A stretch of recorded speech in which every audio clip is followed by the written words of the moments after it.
Show of hands, how many of you have worked with a crank arm that just didn't want to come off, so you have to resort to extreme measures? A problem more common on square taper crank arms, and in my experience even more common on the factory crank arms on some of the Ozark trail mountain bikes. That's what this came off of. Now, I'm not slamming those bikes, I'm just saying I've personally had two that the threads stripped on two different bikes, and that matches the total number of crank arms I've had stripped on all the previous bikes in all the years I've done this. If you've never removed a square taper crank arm, you're just going to have to trust me, it can either go exceedingly well or exceedingly difficult. There doesn't seem to be much middle ground, and there's only two steps to get them off. Step 1, take a hex wrench and remove the center crank bolts. That's usually pretty easy. It's not a lot of torque and they'll loosen themselves over time. And then we get to step 2. That's where things get interesting. First off, you have a press fit. That square taper going into that crank arm, it's a really tough press fit. It's dissimilar metals. Here's how it goes together. But it's like a subscription service. It lures you in with the easy low rates, then the reality hits.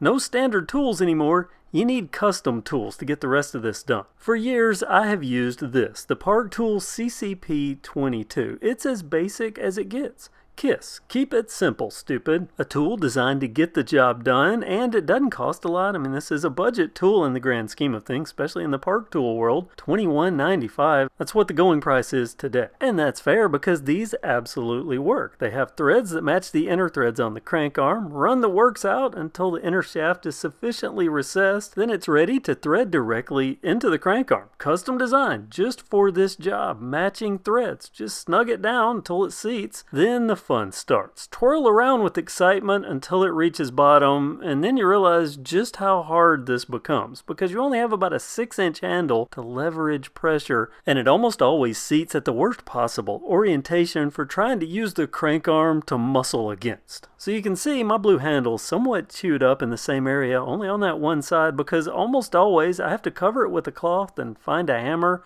or a mallet to start whacking. It usually works, but it is less than ideal, especially if you're dealing with a crank arm that has Play-Doh threads. On soft arms, that tool will pull itself right out. You can watch it happen one thread at a time. There are tools, even made by Park Tool, that have a longer arm that makes it easier, but what if I told you there's something that makes it easy? Cheat code easy, and it costs less than this CCP22. I said it was $21.95. Well, how about we get rid of that and bring in a tool that does this same job more effectively in my opinion and only costs $5. $4.98 at the time I'm making this video. I discovered this after fighting with that opposite side crank arm, but I've already used it multiple times. It's built much the same way. It has a cup that's threaded on the outside, it has a shaft that presses in, and then it has this little thing. As far as I can tell, this is designed to go in there so that the press shaft can press up against a flat surface. I think the idea is maybe to save the threads on the axle. I'm pretty sure that's what it's designed for, but it's a solution to a problem that has never really existed for me. So I don't use it at all. I just sort of toss it off to the side. Eventually I'll lose it, and at that point I'll probably find a use for it.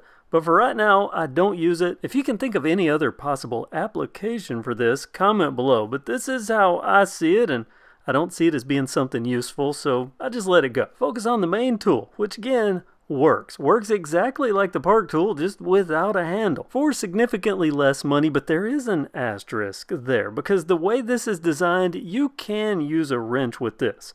But I don't see that a wrench is going to be all that beneficial because as you swing it around, especially on this bike with its 68mm bottom bracket and 148mm rear spacing, the chain stays widen out so much, and even on a standard bike, there's just not room to work there. So the $5 gets paired with another tool, like I had to use a hammer before.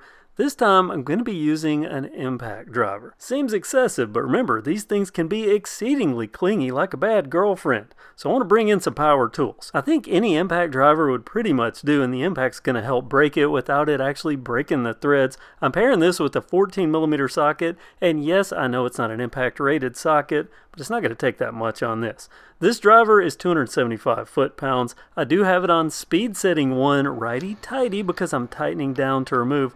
Watch how easy this is.